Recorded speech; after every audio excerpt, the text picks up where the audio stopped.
Vjerujem kako mnoštvo pitanja vrvi u vašim srcima, osobito sada kada se nalazimo na pragu ulaska u Veliki tjedan, u predvečerje Cvjetnice, pa vas pozivam da ostanete uz program Radio Marije, te da na Facebooku Radio Marije postavljate svoja pitanja u komentarima ili u izravnoj poruci, a jednako tako i na YouTube kanalu Pitaj svećenika te Instagram profilu Ask for a Priest. Mi ćemo se za ovu emisiju zagrijati s jednom pravom cvjetničkom pjesmom Hosana iz mjuzikla Uskrsni.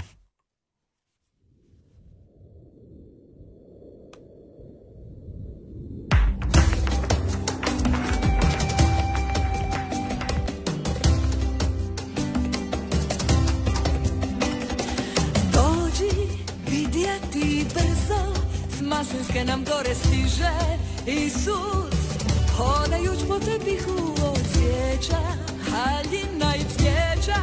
Dođi i pogledaj, slušaj kako srce pjeva. Hosana Gloria, Hosana Gloria, Hosana kralju slavimo ga. Blagoslovljen koji dolazi u ime Gospodnje, blagoslovljen koji dolazi k nama. Hosana Gloria, Hosana Gloria, Hosana kralju slavimo ga. Blagoslovljen koji dolazi u ime Gospodnje, blagoslovljen koji dolazi k nama. Ne mogu šutjeti svi što uzvikuju Hosana, Hosana. Kad bi ušutjeli, klicati prestali, madara kamenjevi vikaju. Dođi vidjeti brzo, maslinske nam gore stiže Isus, hodajuć po tepihu od cvijeća, haljina i cvijeća. Dođi i pogledaj, slušaj kako srce pjeva. Mi smo na horočašću, danima putujemo i evo sada smo ovdje. Želimo prići bliže, vidjeti Krista kralja, kralja vidjeti u slavi.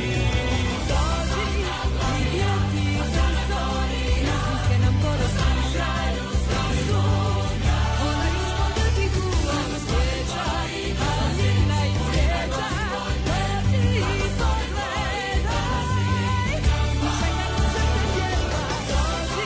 Dođi vidjeti brzo, maslinske nam gore stiže Isus, hodajuć po tepihu od cvijeća, haljina i cvijeća.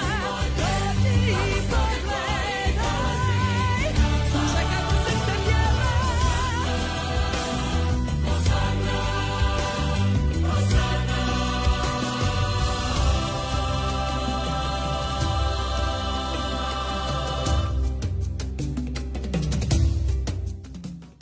Hvaljen Isus i Marija, još jednom vas lijepo srdačno pozdravljam, dragi slušatelji Radio Marije i gledatelji prijenosa uživo. Nalazimo se u emisiji Pitaj svećenika i upravo smo kroz ovu pjesmu imali jako dobru priliku i na dobar način ući u predvečerje Cvjetnice, nedjelje muke Gospodnje i Veliki tjedan pred kojim se nalazimo.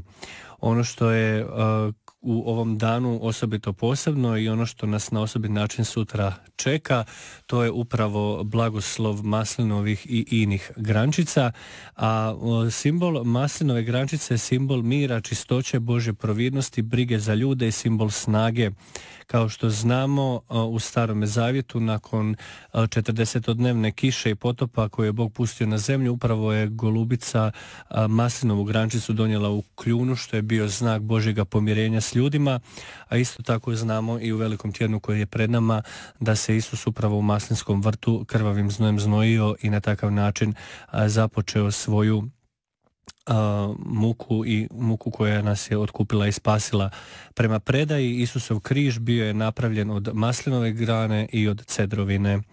Vidimo koliko je zaista mnoštvo simbolike upravo u ovoj maslini, u maslinovim grančicama koje ćemo sutra blagosloviti i vjerujem na radostan način započeti veliki tjedan.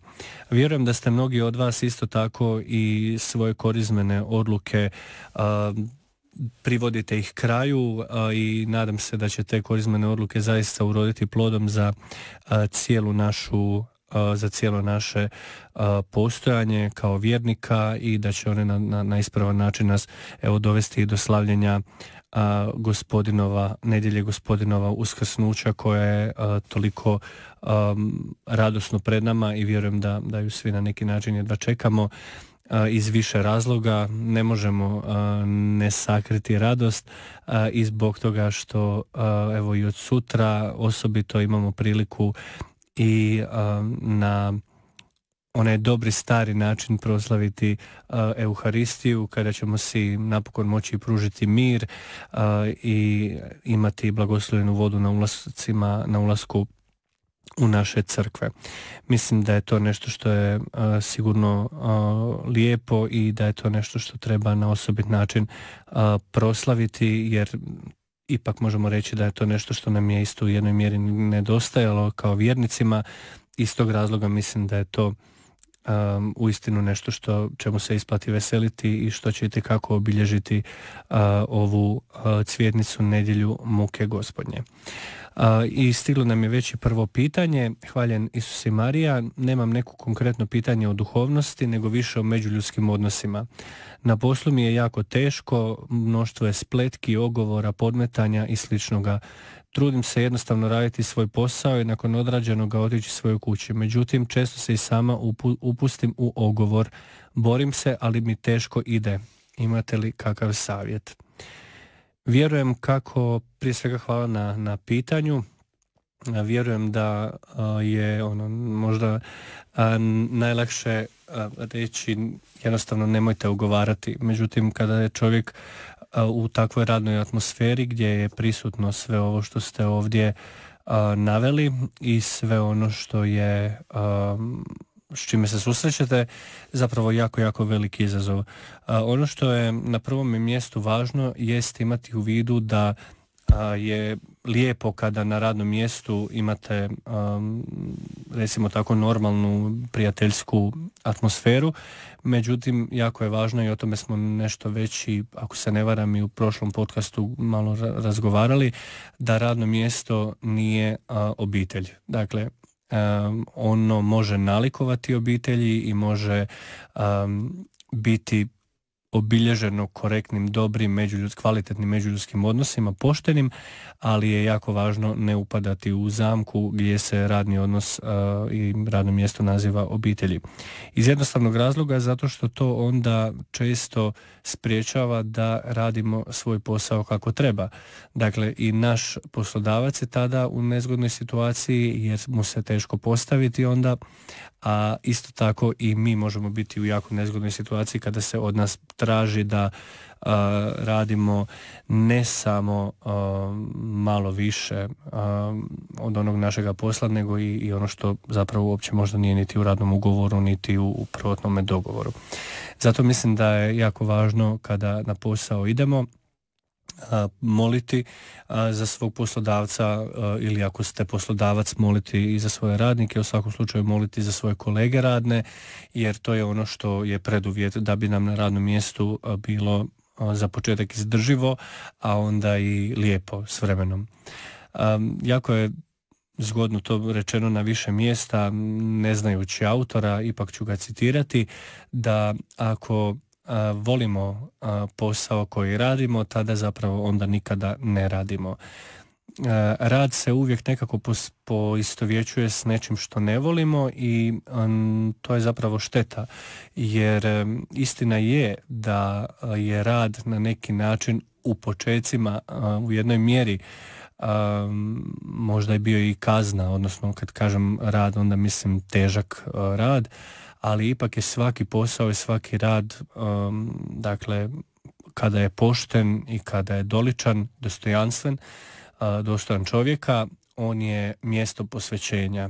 I kako se mi postavimo na radnom mjestu, to će uvelike utjecati i na kvalitetu našega života uopće.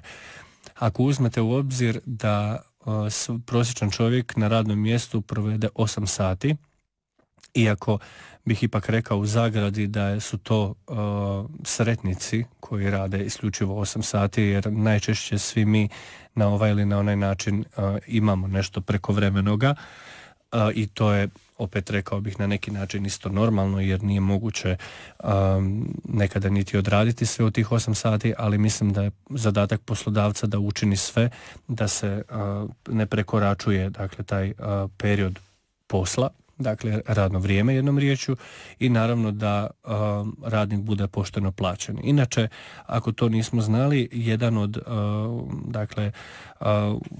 možemo reći u nebo vapijućih grijeha, odnosno to su dakle najteži grijesi, ako se tako može reći, jest ne isplatiti radniku poštenu plaću. I to je zaista nešto što je važno imati u vidu.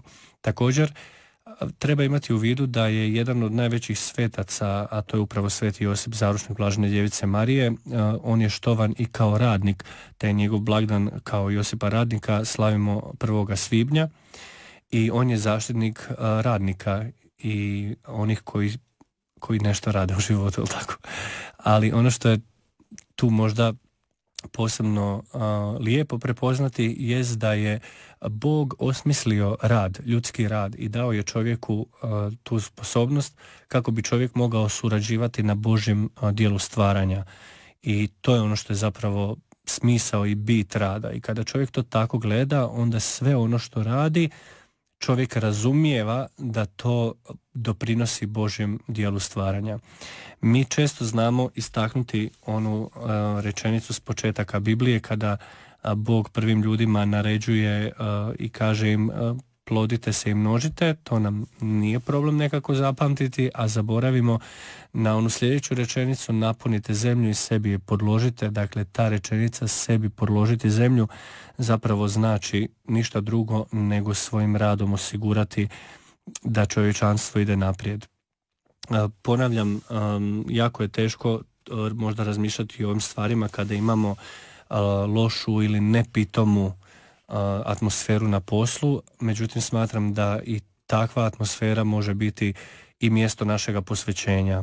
Sigurno da nas Bog nikad neće držati na nekom mjestu gdje nam je možda teško raditi dulje od onoga što možemo recimo tako izdržati, ali kada ispunimo ove uvjete, kada znamo zašto nešto radimo, dakle doprinosimo Božjem dijelu stvaranja, kada molimo za svog poslodavca i za kolege s kojima smo na radnom mjestu, osobito one koji su nam, možemo reći, trn u oku ili koji nas na bilo koji način pokušavaju izlostavljati možda, a mi se ne znamo obraniti ili ne znamo se izvući iz toga, tada onda zaista treba puno molitve i naravno onda u trenutku kada vidimo da nam je, kao u vašem pitanju, nekada neizdrživo, onda jednostavno treba zaista početi ozbiljno moliti za pronalazak drugoga posla i Gospodin će itekako prepoznati kolike su naše granice i providjeti prave stvari u dobro vrijeme, možda čak i na mjestima na kojima to niti ne sanjamo.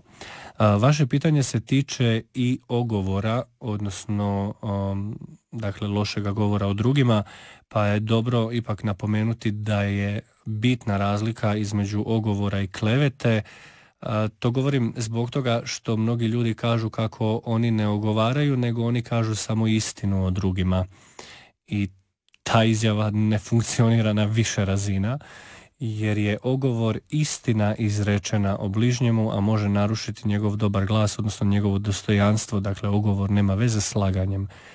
A laž izrečena protiv drugoga i dakle koja može narušiti njegov dobar ugled i dostojanstvo je kleveta, i ona ne samo da je grijeh, nego je, kao što to znamo jako dobro, ona je kažnjiva i zakonom civilnim. Tako da treba dobro razlikovati ta dva pojma. Zašto je ogovor toliko ozbiljan grijeh? Upravo zbog toga što narušava dostojanstvo slike Božje, narušava ono po čemu je neki čovjek slika Božja, i koliko god da mi bili nekada i povrijeđeni i bilo nam teško i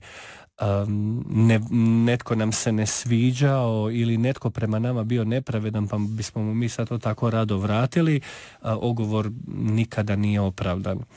Ono što ću ja sada ovdje reći, mnogi se možda neće složiti sa mnom, ali ja ću to ipak učiniti, jest da ja načelno ne vjerujem u ogovor između bračnih drugova, odnosno u braku. To kažem naravno u jednoj velikoj zagradi, ne bih volio da me netko drži za riječ pa onda da opravdava svoj ogovor s tim što je u braku, nego govorim više o tome da bi bračni partneri, dakle supružnici, trebali jednostavno razgovarati o svemu i onda je logično da će se nekada i u razgovoru spominjati neka imena i neke osobe koje ili stvaraju neke probleme jednome od supružnika ili na bilo koji način negativno utječu na njihov brak, ali je onda jako važno omeđiti tu osobu i uroniti tu osobu u molitvu. Dakle, nije dovoljno samo komentirati i raspredati o nekome, nego je onda jako važno da se supružnici ujedno u rješavanju toga problema najprije uteknu molitvi, ali onda isto tako i zajedničkoj razmjeni mišljenja. Slično vrijedi i među prijateljima ili možda najboljim prijateljima. Kada jedan od prijatelja se nađe u nekom ozbiljnom problemu, onda je naravno logično da će grupa prijatelja pokušati riješiti problem ovoga prijatelja koji se nalazi u teškoćama. I zato ni tu ne možemo zapravo govoriti o ogovoru, jer se trudi učiniti nešto dobro, dakle ne raspreda se o nečijim slabostima da bi se nečije dostojanstvo narušilo, nego zato da bi mu se pomoglo. I to mi već jako dobro možemo razlikovati da i po načinu na koji je nešto pitano i način na koji se nešto iznosi i kako se razgovor intonira i kako se razgovor započinje, a onda i završava. I to su sve bitni elementi koji nam itekako mogu pomoći u razlikovanju je li nešto ogovor ili je nešto zaista pokušaj pomoći. Naravno, ne može se ići tako u nedogled. Dakle, jako je važno da se poštuje načelo diskrecije. Ne možemo mi ići pomagati nekome tako što ćemo cijelom selu, gradu ili mjestu ispričati nečiji problem, pa mi sad kao nekomu pokušavamo pomoći. Dakle, to nema veze sa pomaganjem. I uvijek naravno u tim moralno dvojbenim situacijama treba poći od sebe. Bih li ja volio da netko okolo raspreda o nekom mom nedostatku ili slabosti? Jer vjerujem kako svi mi koji trenutno ovo slušamo i pratimo i da smo itekako kroz ovu korizmu, ali i kroz korizme tijekom našega života itekako si posvijestili svoje slabosti i ograničenosti i znamo da nas ni Gospodin ne gleda preko naših slabosti i ograničenja, nego da nas Gospodin gleda preko našeg potencijala, odnosno naših sposobnosti, odnosno onoga što mi možemo postati i biti da bismo kada bismo dosegnuli puni potencijal svoj, a znamo da tek onda kad se zaista do kraja otvorimo Gospodinu i njegove milosti, da tek onda možemo dosegnuti svoje ljudske i vjerničke potencijale. Zato je važno da mi u društvu koje je često puno osuda budemo oni koji to nećemo činiti, dakle mi katolici, vjernici. Nekada dobivamo dojam slušajući, dakle prateći medije i razgovarajući među sobom kako mi živimo u jednom jako tolerantnom društvu, međutim to ne može biti dalje od istine. Mi ne živimo u tolerantnom društvu, a najmanje tolerancije u našemu društvu je upravo prema vjernicima katolicima. I to se vidi na svakoj strani na koju god pođete. Više ste osvjedočeni tu vi, vjernici laici, koji radite na takvim mjestima, radnim mjestima, konkretno ako se već i dotičemo i te teme, koja nisu možda vjernički orijentirana. Naravno da vas nitko neće diskriminirati na račun toga što ste katolik ako radite na Radio Mariji, ali sigurno na nekim drugim radnim mjestima toga ima itekako puno i to čak nije onako neko otvoreno neprijateljstvo, nego neprijateljstvo u vidu degradacije, u vidu obezvređivanja nečijega mišljenja, u vidu nekakvih ponižavanja, gdje se zapravo čovjeka tim perfidnim, promišljenim i lukavim tehnikama pokušava ne samo diskreditirati, nego i obeshrabriti da zapravo čovjek svjedoči svoju vjeru i živi svoju vjeru. I zato velim da mi nažalost ne živimo u pretjerano tolerantnom društvu. Ono je tolerantno de nomine, ali de facto, odnosno na terenu se to baš tako i ne vidi. To mogu posvjedočiti iz različitih sfera radnoga mjesta, sveučilišnih, još na radnom mjestu i na sveučilištu i nekako, ali sve veća diskriminacija na ovom polju u srednjim školama, dakle i među vršnjacima. Predmet vjerskog izrugivanja su postala i naša djeca i u osnovnim školama, gdje imamo po razredima često po svega 2-3 djece koji pohađaju recimo nedjeljnu svetu misu, i to je nešto što treba svakako imati u vidu. Zato sam to povezao sa pitanjem ogovora i tolerancije, odnosno prihvaćanja različitosti. Drugo pitanje koje nam je došlo jest sljedeće. Dragi Fre Ivane, prije nekoliko mjeseci ostala sam bez supruga, bili smo zajedno 10 godina i umro je jako brzo i jako mlad. Imam 2 male djece, teško se brinem o njima jer me tuga svakoga dana shrva. Ne znam kako dalje. Prije svega, ovo je zaista teška situacija i zahtjevno pitanje i drago slušateljici i njezinoj djeci prije svega iskrena kršćanska sućut, jer iako je to bilo prije par mjeseci, to je još, možemo reći, jako svježe i jako teško. Mislim da je možda najvažnija stvar pitanje procesa žalovanja. Žalovanje je proces i to je nešto što ima svoj početak i kulminaciju i uvjetno rečeno završetak, odnosno kraj, jer smatram da u ovako teškome gubitku nema govora o nekakvom potpunom preboljenju, nego ima govora o tomu da čovjek može naći način da živi s tim da nema nekoga u svome životu koji je do tada bio. I to se najčešće odnosi kod, ne daj Bože, gubitka vlastitoga djeteta ili roditelja ili u ovom slučaju supružnika, brata i sestre, dakle gdje su neki zaista jako, jako bliski međuljudski odnosi. Mislim da je važno prije svega svaki taj proces pustiti da ide nekakvim svojim tijekom. Možda ako krenem u nekom negativnom smjeru, možda će se to bolje razumjeti kada bih trebao istaknuti što nije dobro u procesu žalovanja. U procesu žalovanja nije dobro nijekati situaciju. U procesu žalovanja nije dobro praviti se jačim nego što jesi.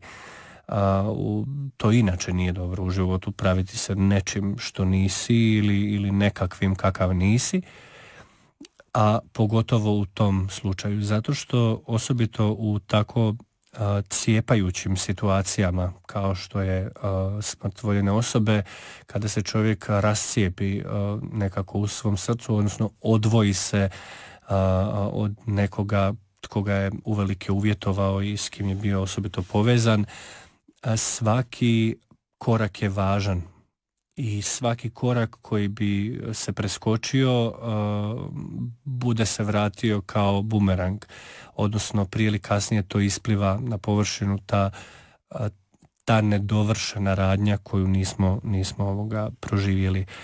Tu je naravno šok i nevjerica na početku, kao što sam rekao, nijekanje, dakle to je jedna faza. Druga faza može biti i ljutnja, dakle ljutnja i na samog pokojnika jer nas je napustio, ljutnja na Boga jer ga je uzeo.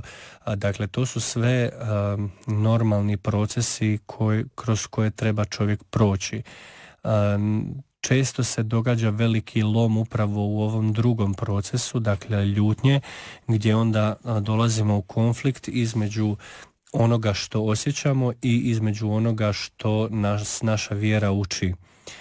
Naravno da nas naša vjera uči da naši pokojnici, o tome valjda ne moramo posebno ovdje govoriti, dakle da naši pokojnici nakon smrti idu na svoj, dakle, osobni sud pred Boga i onda nakon toga vjerujemo i molimo za njih i tome se nadamo, idu ili u čistilište ili u raj. Dakle, u svakom slučaju za svoje pokojnike smo obavezni moliti jer ne znamo gdje su i nadamo se da su u raju, ali molimo za njih kao da su u čistilištu. To je u načelu pravilo.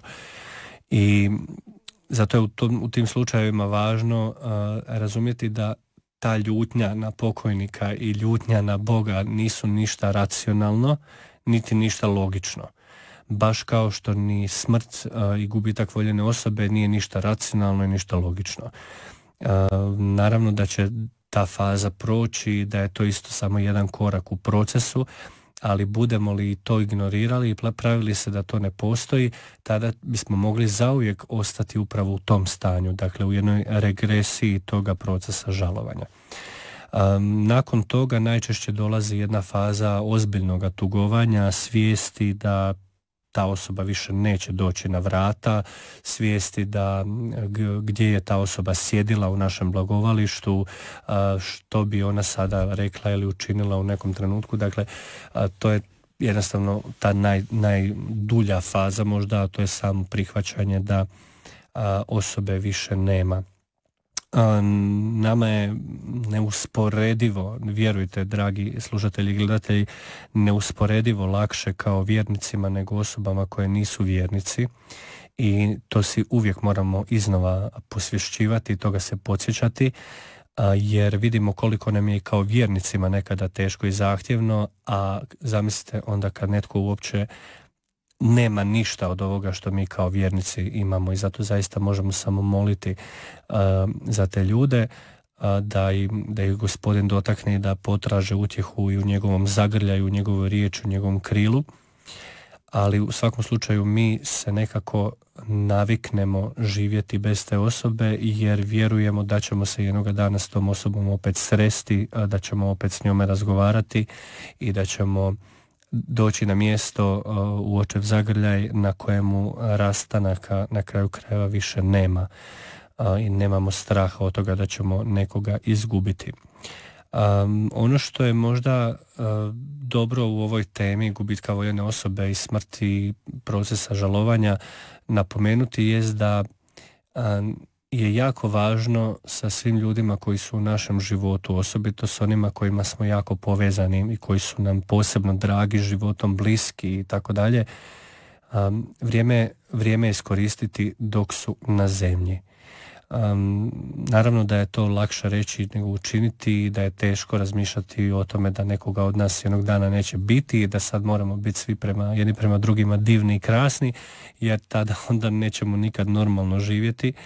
Ali ipak jedna svijest o tome da naš život nije neograničen i da nećemo dovijeka disati ovaj zrak i hodati zemljom, ipak nam to pomaže da se lakše mirimo sa samima sobom, da se lakše mirimo s jedni s drugima, da lakše opraštamo jedni drugima, jer nitko nam ne jamči ni sutrašnji dan, a kamoli ne mjesec, godinu ili stoljeće, ne daj Bože. Zato je to važno imati pred očima. Dakle, mirimo se jedni s drugima, opraštajmo, recimo jedni drugima te dvije riječi: volim te, oprosti, žao mi je, značiš mi jako puno u životu i tako dalje. Mi smo nekad tako malo, rekao bih, malo oštrije, malo smo si emocionalno deformirani i onda ne govorimo te stvari jer to nekako nije u duhu našeg naroda. Mi radije volimo pokazivati djelima ljubav jedni prema drugima, ali ipak je važno to čuti. Važno je da majka kaže djetetu volim te, otac djetetu, dijete ocu, dijete majci, bakama, djedovima, braći i sestrama. Nema veze što će druga strana s tim učiniti. Nama će biti lakše jednoga dana kad dođe do tog trenutka da smo mi to izrekli. Da smo izrekli roditeljima hvala što ste me podigli na noge, hvala što ste me othranili, odškolovali, što ste prisutni u mom životu, braći i sestrama da im opraštamo, da ih volimo i tako dalje. Dakle, to su neke važni momenti koji nas mogu pripremiti za taj dan. Mi ćemo napraviti sada pauzu, ovaj puta glazbenu uz našeg Filipa, koji će nam odsvirati prigodnu korizmenu pjesmu. Filipe, izvoli.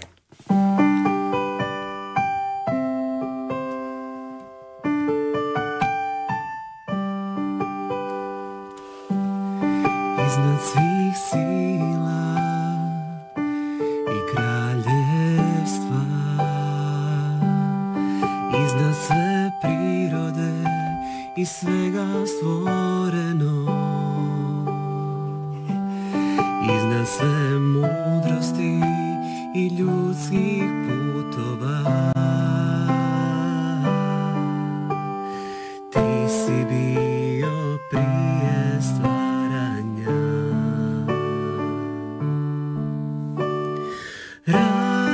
Razapet u grob položen, živio da umreš odbačen kao ruža zgažena na tlu, grijeh uzeo.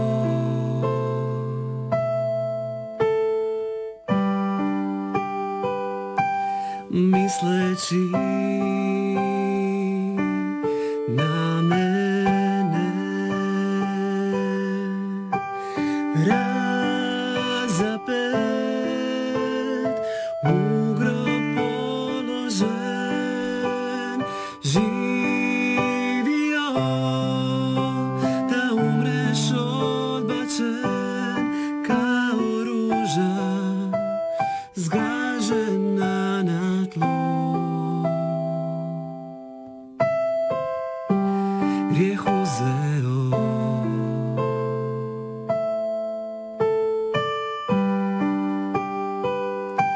Misleći na mene.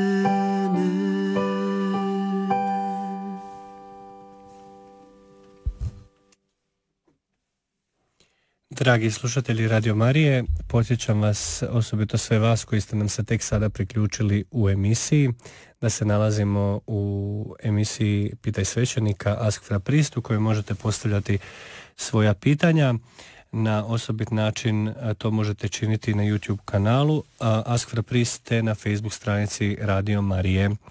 Ovim putem pozdravljam sve vjerne pratitelje Facebooka koji revno pišu svoje komentare, molitvene nakane, podrške, ali oko pitanja se još nisu previše ohrabrili, vjerojatno jer možda ne žele baš da se vidi ime i prezime, ali zato podsjećam da to mogu činiti i ovdje u inboxu, dakle u ulaznome spremniku.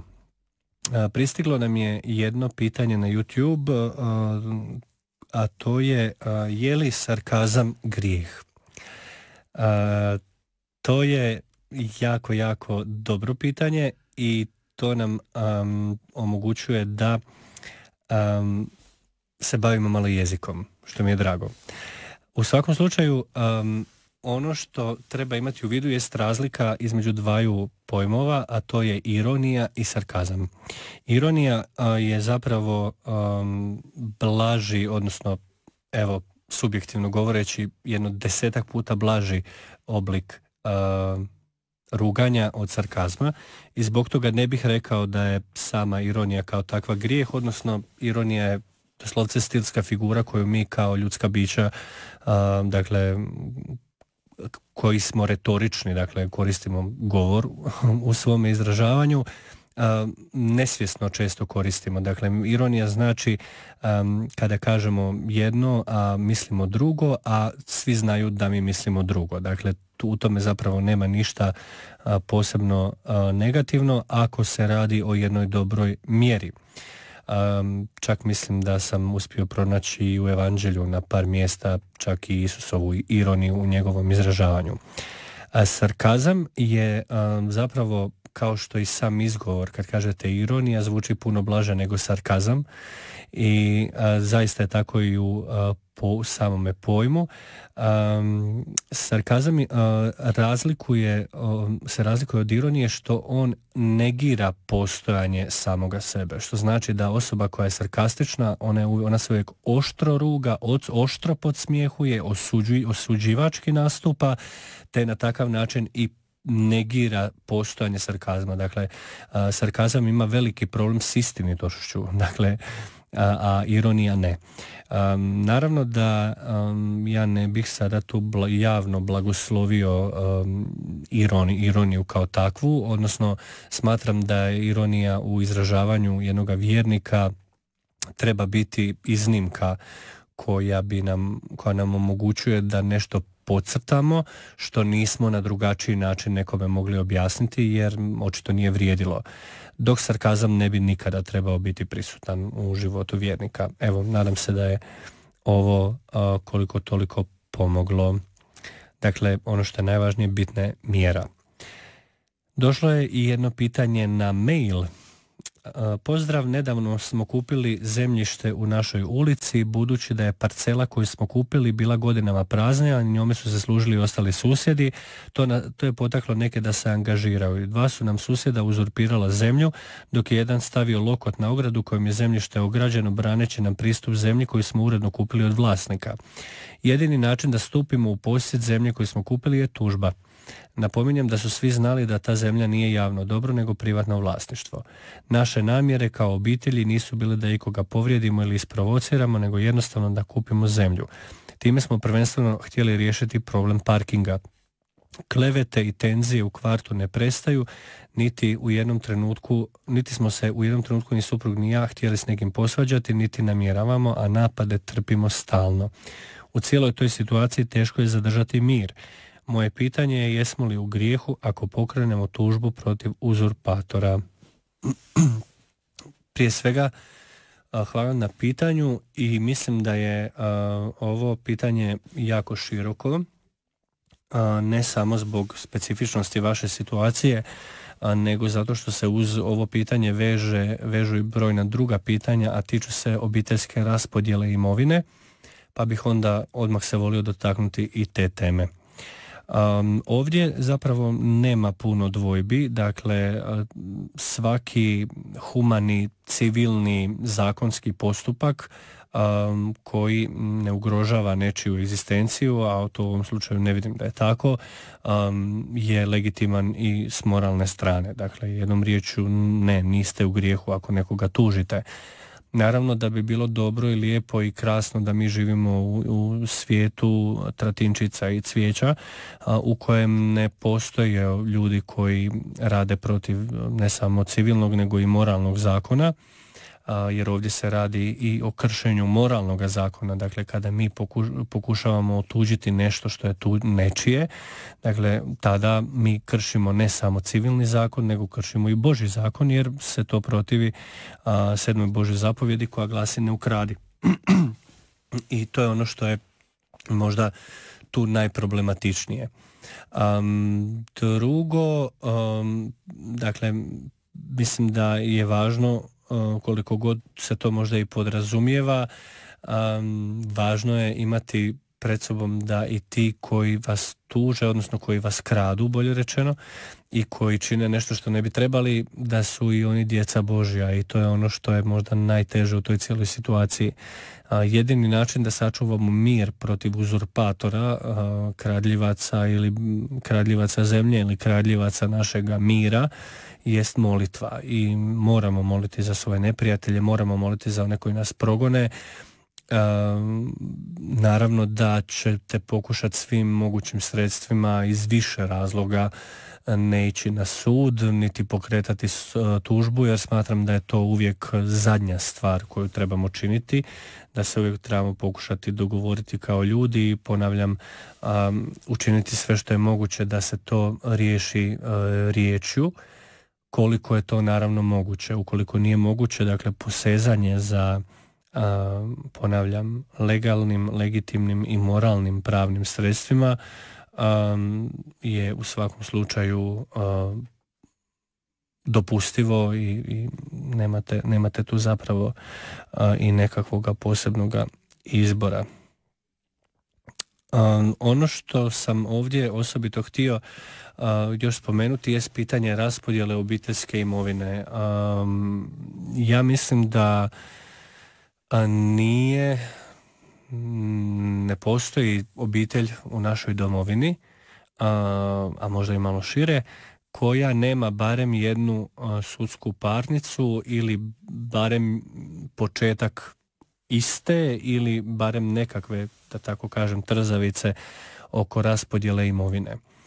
I mislim da je to svakako jedna od važnijih tema moralnih i tiče se ponajprije roditelja, odnosno onih koji su u posjedu zemlje. Ako uzmemo na primjer da imamo roditelje koji su već u poznim životnim godinama i djecu koja su u svojim 40. 50. godinama, smatram da je jedino moralno i ispravno imovinu podijeliti za života. To je ono što se u 99% slučajeva ne događa i to je ono što u jednakom broju slučajeva dovodi do 3. svjetskog rata u obitelji.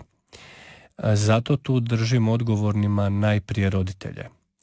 Jer je jako teško, naravno, to učiniti za vrijeme života jer se morate nekad onda suočiti sa svojom nezadovoljnom djecom. Ali smatram da je još perfidnije i pokvarenije otići s ovog svijeta i dopustiti da se djeca međusobno posvađaju. Zbog toga što roditelj nije imao hrabrosti istupiti onako kako treba, to jest pravično i pravedno raspodijeliti imovinu. Mislim da dolaze vremena kada će nas to sve manje zamarati jer sve manje ljudi imaju privatne nekretnine, ali dokle god to još uvijek postoji, mislim da je jako, jako važno o tim stvarima razgovarati kada su roditelji pri zdravoj pameti, a ne kada postanu dementni ili kada, kako kažemo, kada se počnu gubiti, tada onda više sigurno nije vrijeme za raspravu o imovinskim pitanjima, ali nego dok su roditelji pri zdravoj pameti, pri zdravoj svijesti, braća i sestre neka na kraju krajeva međusobno razgovaraju i onda ono što razgovaraju neka to i legaliziraju i ovjere kod javnog bilježnika te izjave, jer jedino takvim poštenim putem će se sačuvati mir i pravičnost u obiteljima. Mi previše imamo slučajeva u svojoj domovini gdje su se čitave obitelji raspale, gdje se brat okrenuo protiv brata, sestra protiv brata, gdje se roditelje spominje u izrazito negativnim kontekstima nakon što su napustili ovaj svijet, zbog toga što su na bilo koji način se ogriješili protiv djece.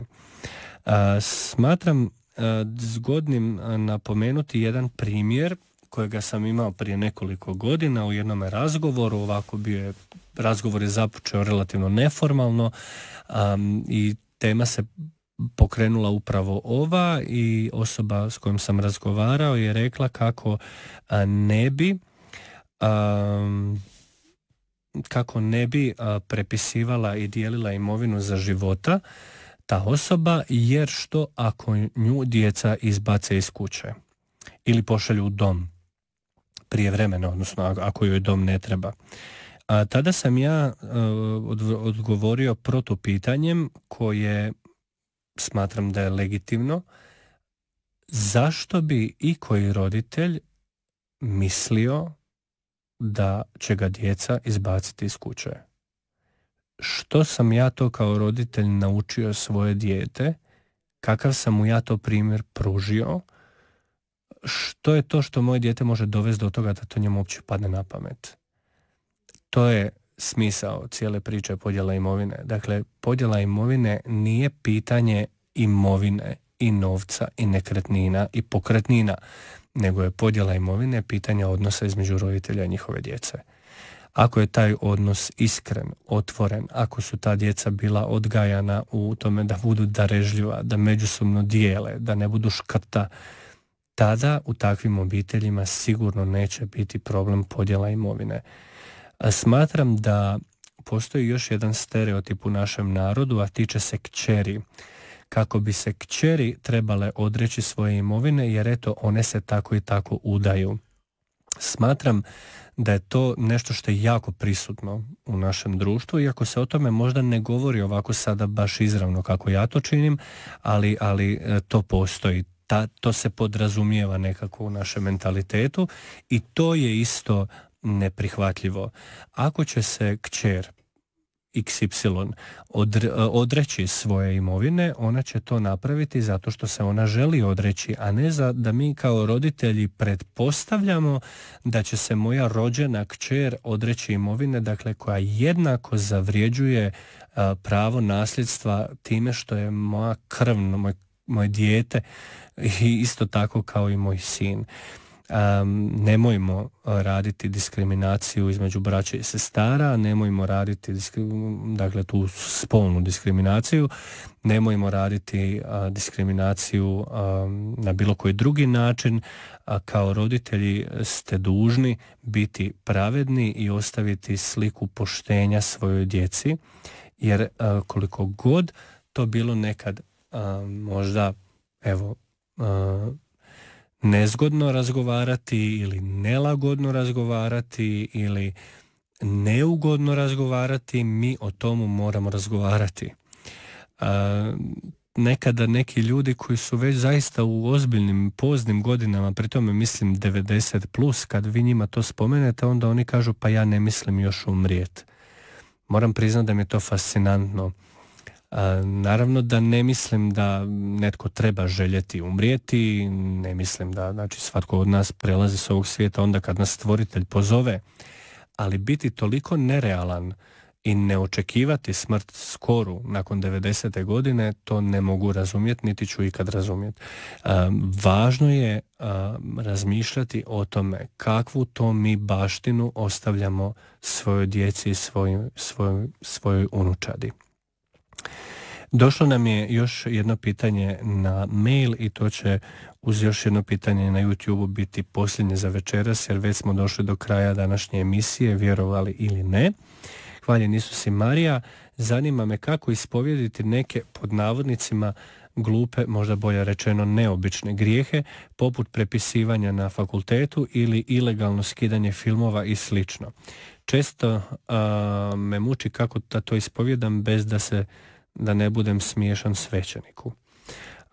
Ja te uvjeravam da 99% svećenika, nikad ne možemo reći 100, ali 99% svećenika neće misliti da si smiješan, nego bi velika većina svećenika trebala misliti da si ozbiljan vjernik, jer ilegalno skidanje filmova je jednako krađi u trgovini. Potpuno jednako. Zato što je to krađa, to nije fizička krađa koju mi vidimo svojim očima kao što to možemo ili osjetimo u svom džepu čokoladicu ili ne znam šestar koji smo ukrali, nego je to virtualna krađa, ali ništa manje krađa i zato se najnormalnije ispovijeda, dakle kao i svaka druga, dakle neće biti nikakvoga podsmijeha. Prepisivanje na ispitu je isto tako krađa, samo drugi oblik krađe. Tu bih volio razlikovati nekoliko vrsta prepisivanja. Ono što ne smatram, pa evo možda će me netko i ukoriti ili će me netko opomenuti ili reći da trebam biti malo stroži. Ono što ne smatram prepisivanjem jest kada kolega kolegu podsjeti na jednu rečenicu ili jednu riječ. Nije isto prepisati, odnosno da ti netko pomogne, da ti da neku ideju, onu početnu, ne ideju, nego da te samo podsjeti na ono što si onako već pripremio, i onda ili da prepišeš ispit od početka do kraja, često uključujući ime i prezime od onoga od kojeg si prepisao. Nije opet isto niti jesam li prepisao, odnosno li mi netko pomogao jednu opet riječ ili rečenicu nakon što sam danima pripremao neki ispit, pa mi doslovce nedostaje samo jedna rečenica da mi se to sve nekako zakotrlja i da taj ispit pod navodnicima rasturim, odnosno da ga izvrsno riješim, ili sam ispit pripremao ravno 2 sata i onda očekujem da mi ga netko drugi riješi. Kao što vidite, ima tu mnoštvo tih sivih nijansi. Moj savjet je da bez obzira na to kakvi god grijesi bili i koliko god se onda oni mogli vama kao vjernicima činiti pa možda banalnima ili neobičnima ili tako dalje, Duh Sveti koji nas motivira na ispovjedi i koji govori kroz nas kada se mi ispovjedamo, ne govori ništa slučajno, odnosno nijedno nadahnuće ne dolazi slučajno. Uvijek je bolje nešto ispovjediti pa da mi svećenik kaže dobro, ne moraš to ispovjedat, nego nešto prešutjeti. Dakle, to je uvijek načelo, uvijek igrajte nas sigurno. Dakle, radije nešto recite, čak i ako niste sigurni da je grijeh, i svećenik će vam sigurno ispovjedi onda razjasniti finese po pitanju neke moralne dvojbe. I posljednje pitanje za danas, jesu li psihodelične biljke ili pak blaža trava, naravno bez nekih rituala i obreda, grijeh, i koliko široko ide ona poslovica sve probajte, a što je dobro zadržite? Moram istaknuti koliko je važno imati u vidu da THC, odnosno marihuana, dakle izuzev ovoga kanabisa koji se koristi u ljekovite svrhe, odnosno gdje nema toga učinka opojnoga u toj mjeri, je apsolutno neprihvatljiva. Dakle, nema mjere u kojoj bi trava bila dobra i nema mjere u kojoj bi marihuana bila dobra. Zadržat ću se na njoj jer sve veći broj ljudi konzumira marihuanu i sve je niža dobna granica kada se koristi i konzumira marihuana. Kada sam ja rekao roditeljima svojih krizmanika da danas da je marihuana opće prisutna među 14-godišnjacima, oni su mi rekli da to nije točno i pokušali me u to razuvjeriti, a ja njima nisam to mogao nikako drugačije objasniti nego da mi vjeruju da je to zaista tako. Nikada nije prerano sa svojim djetetom o tome razgovarati, nećete ga razgovarati s njim kad je na 2 godine, ali već polaskom u školu današnja djeca su već dovoljno upućena u mnoge stvari i nemojte nikada, dragi roditelji, sebe uzimati za mjerilo. Ja kad sam bio dijete, onda mi to nismo. Dakle, to je najveća moguća greška koju možete napraviti kao roditelji. Ne možete ni zamisliti čemu su sve danas djeca izložena preko digitalnih ekrana.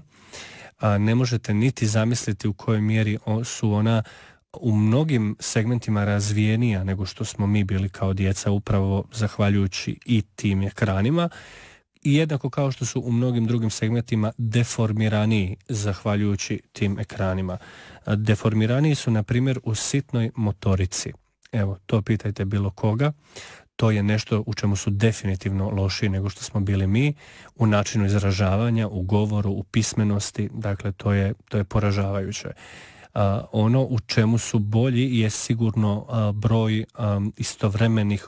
broj operacija koje njihov mozak može obavljati istovremeno, ili kako mi to zovemo danas na hrvatski multitasking. Zbog toga je važno imati u vidu da marihuana je itekako prisutna je među osmoškolcima, o srednjoškolcima da ne govorim. I najveći problem marihuane, tu znam biti malo ironičan, evo kad smo već kod toga, najveći problem marihuane je što ona presporo ubija. Ona presporo ubija i onda se banalizira. Ne poznajem ni jednu osobu koja je konzumirala tešku drogu, pri tome mislim na heroin, kokain i tako dalje, koja nije prije toga bila na marihuani. Ne poznajem ni jednu osobu koja je trenutno na liječenju na različitim oblicima odvikavanja, a da nije rekla sljedeću rečenicu: meni se to neće dogoditi, ili ja mogu prestati kad god hoću, ili ja to samo malo neka tako i prigodice. Dakle, to su 3 rečenice koje su vam svi liječeni ovisnici koristili. I svi su danas liječeni ovisnici. I daj Bože da su izliječeni, daj Bože da su u društvo integrirani i daj Bože da je sve dobro na kraju izašlo, ali znamo da velik broj njih, nažalost, ne završi dobro nikada. I zbog toga je bolje toga se klonuti. Dakle, postoje milijuni načina opuštanja, a da to ne mora biti marihuana.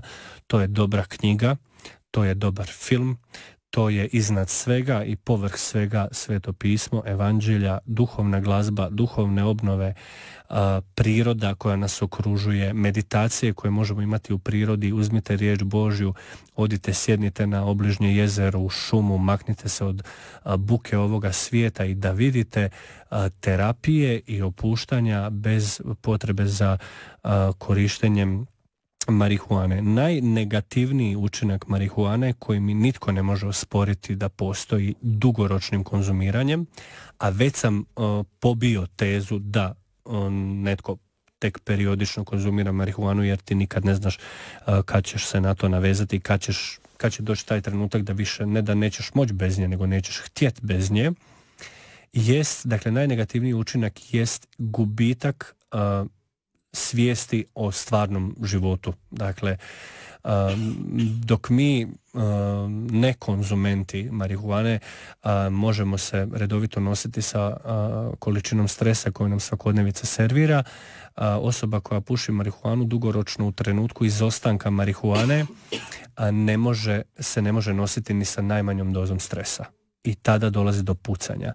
I zato ja tako oštro reagiram i na ljude koji mi dođu uživo sa opravdavanjem marihuane, a jednako tako i sa tim što dođe digitalno. Baš zbog toga što znam koja je to teškoća.